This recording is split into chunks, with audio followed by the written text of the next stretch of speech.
Hello everyone, welcome to Vajiram and Ravi's Terms in News. My name is Shubhangi Singh and we will be discussing some important terms that have been in news in past few days. So let us begin with the first term that we are discussing today, that is AI stack.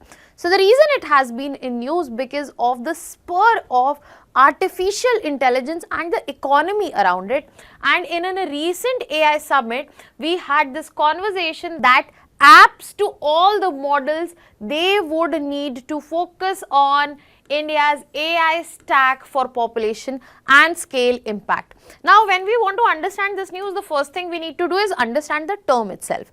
So, when we are going for the term AI stack, stack is something, if you go by general English meaning, something that is kept one on the other, a whole stack of books.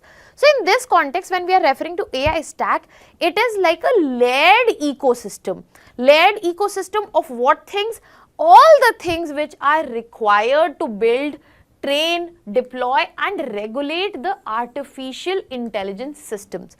So, this is basically a complete layered ecosystem which has further models, apps built within it, and that is what is required to ensure end-to-end working of artificial intelligence system. So, when we are looking at AI stack, we are not just looking at an app, we are looking at infrastructure, data, models and application which work as a functional system. Just like when we imagine ecosystem, we have so many functional inputs and outputs, be it biotic or abiotic. Similarly, AI stack is present.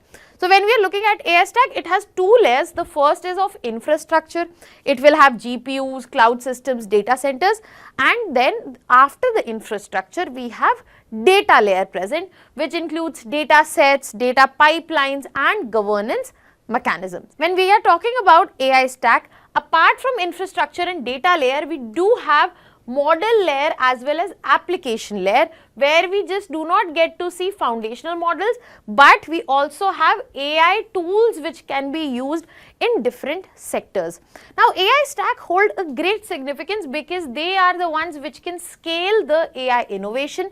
They can actually help countries in enabling their digital sovereignty, and they will be the ones which will be forming the backbone of AI-driven economies and AI-driven economic transformation as well. Now, on this note, we will be moving to the next term that we are doing today, that is denotified tribes. Now, they have been in news because denotified tribes have been asking for constitutional recognition. That means a separate census entry. Now, for this to be understood, we need to understand what exactly denotified tribes mean. So, when we are talking about denotified tribes, they are basically nomadic, semi-nomadic tribes, but how they are classified as denotified. So, basically these were the tribes who were labelled as criminal tribes in British era under the Criminal Tribes Act of 1871. However, after independence, we officially denotified this and this act was repealed in 1952. Now, even after denotification, the stigma around these tribes has been there and they are also known as denotified tribes. So, here we get to see denotified tribes are the ones which had collective criminalization under colonial rule. They were mostly nomadic or semi-nomadic in nature and they have seen persistent social stigma even after the repeal of this act and denotification. The reason we are talking about this is because they represent the unfinished agenda when we are referring to denotified tribe and the social stigma around them and the discrimination that they are facing. They show us that how rehabilitation of these tribes remains unfinished and also how they are important to equality and inclusive development of our own country. On this note, we will be moving to the next term that we are doing today, that is tender years doctrine. So, when we are talking about tender years doctrine, they have been in news because Delhi High Court has highlighted that this is a stereotypical premise. What? This doctrine is a stereotypical premise, and they have granted the custody to father and they have also denied relocation to a different country for the mother. So we get to understand that tender years doctrine is somewhat associated to custody, but let us understand this in detail.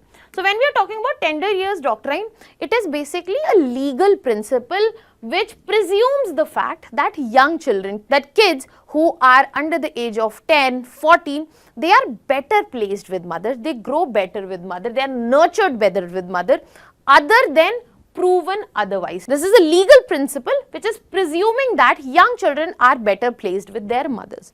So this is on the principle that maternal preference is better for children of tender age. It is a assumed thing that this is the thing that happens if, until and unless it is proven otherwise, and welfare of the child remains paramount. That is why tender years doctrine has been presumed in this way. But over the years this has changed, and that is why the debates around it form a very important component, because when we are talking about tender years doctrine, it has been historically influenced custody decisions, and because when we are moving towards gender neutral standards, now we have to balance this as well. Now this will be hopefully gradually replaced with a broader child centric approach, not just a presumption, and this would be an important move towards holistic care of children. On this note, we will be moving to the next term that we are doing today, that is continental mantle earthquakes. So recently scientists have mapped rare earthquakes which are occurring in Earth's mantle, and this mapping has been done for the first time. So when we are talking about continental mantle earthquakes, basically these are the seismic events which are happening below the Moho discontinuity. So we talk about Moho discontinuity that is present between upper mantle and the crust. Just below that, when there is a seismic event, it is referred to as continental mantle earthquake. Now it occurs at the depth more than 70 km. It is not confined to only subduction zone. That means if you are talking about subduction zone, continental plate subducts because of oceanic plate goes under the continental plate where we see formation of subduction zones.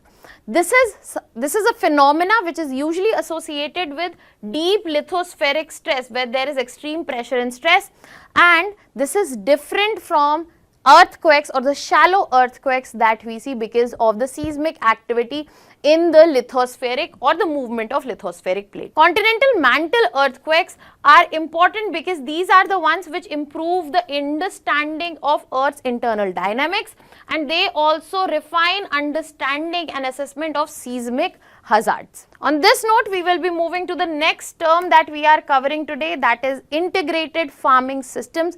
Integrated farming systems have been in news because our agriculture minister has urged usage of these farming models for small farmers. So what exactly is IFS? So when we are talking about integrated farming system, as the word here itself, this is where we get to see an agriculture model which combines not just agriculture but allied activities with crop production in a way that both are mutually supporting each other. So if let's just say a person is growing corn, then he as a poultry farm where the corn can be used or the residue from the corn can be used there. So when we are talking about integrated farming system, they have crops which are integrated with livestock, fisheries and poultry, nutrient recycling and waste utilization, and diversified production system. So a holistic and complete system is created here. This is a system that can facilitate increase in income of the farmers and its stability. It can promote easily sustainability and also circular resource use, which we were just talking about, and it can also reduce the dependence on external chemical products in the scenario. Now on this note, we will be moving to the next term that we are doing today, that is Arctic Sentry. So when we are talking about Arctic Sentry has been in news because NATO has launched Arctic Sentry military effort, and it has been done so to move on from the Greenland dispute. If you remember, US has been eyeing Greenland for a while, where it has said that it will use military effort if required. And US, one of the most important members of NATO, and Greenland, a territory of Denmark, which is founder member of NATO. So this was a huge conflict that could have led to a rift in NATO itself. So this particular effort, that is Arctic military effort, is important here.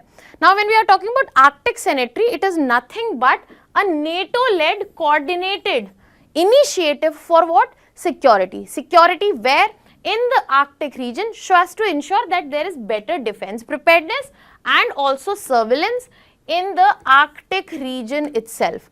So here we have presence of multi-domain military exercises by NATO members, intelligence sharing and interoperability, and absolute focus on high north strategic stability. Because when we are talking about NATO and their adversaries, you will find all of them present around here as well.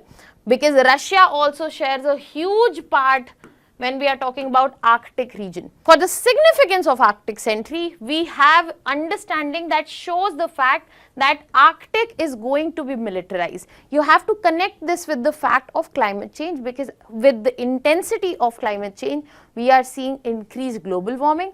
That means melting of ice in the Arctic. That means the resources will be available here and countries would like to control this. Other than that, it will also have a direct impact on global trade and security. That is why this is a coordinated effort by NATO in this particular direction. On this note, we will be moving to the next term that we are covering today, that is mis-selling. Now, mis-selling has been in news because RBI has proposed that July 1, they will be ruling out stricter mis-selling rules for banks. So, what exactly is mis-selling? Mis-selling is when you get to see sale of financial or service products, but when you are being misrepresented with the benefits or the concealment of risk or recommendation of unsuitable products. So, for example, if somebody is selling you an insurance, if they are not telling you the actual benefits and the risks around it, and if they are giving you the wrong information, that is mis-selling. So, when we are referring to mis-selling, it can be information asymmetry between the seller and the consumer. It could be exaggerated returns or hidden clauses, or maybe for someone is doing it because of they'll be getting commission on that, and inadequate disclosure of risk. Now, the reason RBI is doing that, because mis-selling is becoming a common practice and this is causing consumer financial losses. Furthermore, it is also leading consumers to trust financial institutions less, and this can be a ground for more regulatory action in the financial ecosystem. Now, that was all from my side. I'll keep coming up with such session. Thank you so much.